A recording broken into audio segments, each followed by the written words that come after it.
کے واقعات آتے ہیں. ایک امام تنوخی رحمہ اللہ لکھتے ہیں اپنی کتاب میں الفرج بعد الشدہ، اور لکھتے ہیں کہ سبحان اللہ ایک شخص تھا، جنرل تھا، اس نے مسلمانوں کے ایک شہر پہ اٹیک کیا، اور جب گیا تو اس میں نا ایک بڑی پیاری خوبصورت خاتون دیکھی، اور ٹیمپٹیشنز غالب آئیں تو اپنے انٹراج کے ساتھ اسے گھر پہ چلا گیا اور اس کو نا پکڑ لیا.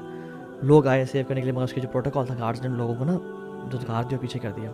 جب وہ گیا نا کمرے میں اپنے آپ کو لاک کیا، سارے دروازے بند کیے اور اپنے آپ نا اس مسلط کرنے لگا ظالم. تو وہ نا بڑا ریٹیلیٹ کیا اس بہن، اور she was a practising lady, بڑا اس نے ریٹیلیٹ کیا. لیکن جب وہ بالکل اپنے آپ کو غالب کرنے لگا نا تو وہ خاتون کہتی ہے کہ رک جاؤ وہ دروازہ تو بند کرو، وہ کھلا رہ گیا. تو اس نے دیکھا کون سا دروازہ، کہتے جو اللہ اور تیرے بیچ میں ہے. تو وہ کام کیا، یہ کیا بات کرتی ہے، یعنی اللہ تو مجھے دیکھ رہا ہے، کہ اللہ کو تو مانتا تھا وہ، اور وہ پیچھے ہٹ گیا اور کہا کہ تجھے نا اس کلمے نے بچا لیا آج. اور ہم دیکھیں سبحان اللہ، اگر ہم یار ہمارے یوتھ کی ٹینشن کے بارے میں بھی آتے ہیں نا برو. ابن رجب اپنی کتاب میں لکھتے ہیں نا کہ there was this Bedouin and he was in the desert, middle of the desert, اور وہ نا ایک بیڈوین عورت کو، بدو کو نا ذرا اپنی طرف سیڈیوس کرنے کی کوشش کرتا ہے، مائل کرتا ہے، اور رات ہے، گپ اندھیرا ہے، تو وہ کہتا ہے کہ نحن فی مکان لا یرانا الا الکواکب، کہ ہم اس جگہ میں جہاں پر ہمیں ان ستاروں کے علاوہ کوئی نہیں دیکھ رہا. تو وہ اللہ کی بندی کہتی ہے کہ وَأَيْنَ مُكَوْكِبُهَا، کہ تمہارا اس ذات کے بارے میں کیا خیال ہے جس نے ان ستاروں کو اوپر سجایا ہے. اب یہ جب وہ جواب سنتا ہے نا فَكَفَّ الرَّجُلُ، وہ نا ڈر جاتا ہے اور پھر جو ہے نا چلا جاتا ہے وہاں سے.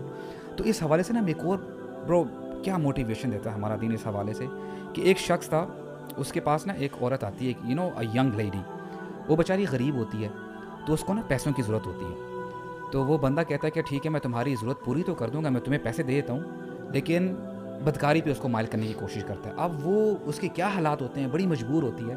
تو ہوتا کیا ہے، ہی کلوز دا ڈور، اور پھر جب وہ ایکٹ کرنے لگتا ہے، that lady she starts vaping, رونے لگ جاتی ہے.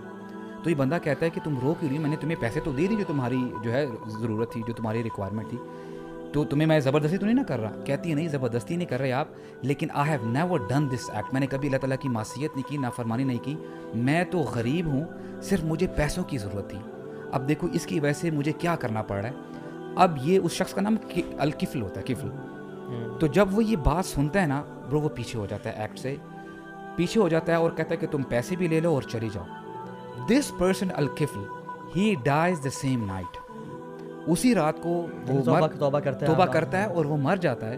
اور اس کے دروازے کے باہر لکھا ہوتا ہے کہ اللہ تعالیٰ نے الکفل کے گناہوں کو معاف کر دیا اور وہ جنت میں داخل ہو گیا. اب دیکھیں بندہ اگر اپنی ڈیزائرز کو، ٹیمپٹیشنز کو کنٹرول کرتا ہے نا، کتنا بڑا اجر ہے.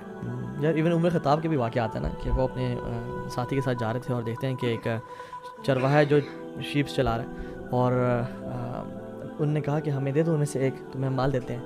تو اس نے کہا کہ نہیں یہ آپ کو مس انڈرسٹینڈنگ ہوئی ہے، یہ میری نہیں ہے، میں تو غلام ہوں اپنے آنر کا، میں صرف اس کو چلوا رہا ہوں. تو عمر خطاب نے کہا کہ تم ایسا کرو کہ مال لے لو، مجھے دے دو، اور مالک کو کہنا کہ بھیڑیا کھا گیا. وہ کہتا ہے ٹھیک ہے مالک کو تو میں کہہ دوں گا.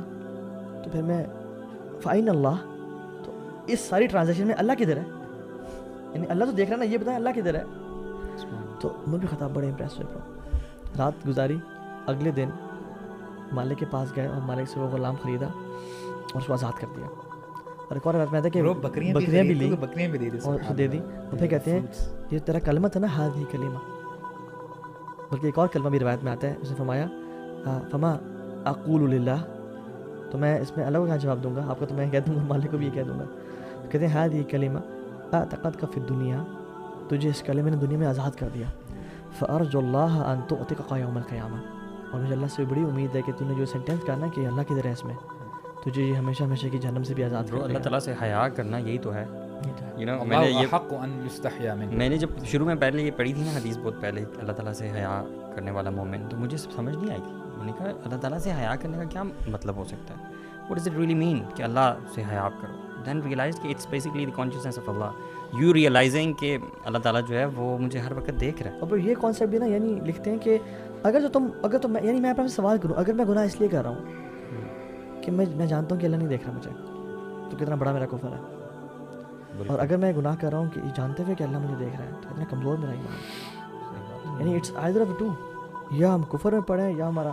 اور برو اگر ہمیں پتہ چل جائے نا کہ یہ کرنے سے اور اللہ کا خوف اختیار کرنے سے ہمارے یوتھ کے جنرلی مسائل کیا ہیں؟ یار پیسے کمانے ہیں، یار اچھی جگہ شادی ہو جائے. برو وَمَن يَتَقِ اللَّهَ يَجْعَل لَهُ مَخْرَجًا، جو اللہ کا تقوی اختیار کرے گا اللہ تعالیٰ راستے کھول دیں گے اور رزق وَيَرْزُقُهُ مِنْ حَيْثُ لَا يَحْتَسِبْ وہاں سے دیں گے کبھی امیجن نہیں کیا ہوگا. اور سورۃ طلاق میں ملٹیپل ٹائمز آیا وَمَن يَتَقِ اللَّهَ يُكَفِّرْ عَنْهُ سَيِّئَاتِهِ وَيُعْظِمْ لَهُ أَجْرًا. رزق کا منشن بھی اللہ نے کیا. اللہ کو پتہ ہے کہ سب سے بڑی ٹینشن انسانوں کو رزق کی ہے. اور وہ گناہ سے معاف کرنے کی بھی نا اس میں آتا ہے کہ تمہارے گناہ معاف کر دیے جائیں گے اور تمہارے درجات بلند کر دیے جائیں گے اور تمہارے کام وَمَن يَتَقِ اللَّهَ يَجْعَل لَهُ مِنْ أَمْرِهِ يُسْرًا، تمہارے کام آسان کر دیے جائیں گے. اگر ہمیں پتہ ہو کہ ہمارے کام آسان ہو جائیں گے لائف میں، اللہ تعالیٰ ہمارے گناہوں کو معاف کر دیں گے، رزق آنا شروع ہو جائے گا، درجات بلند ہو جائیں گے. Successful life basically.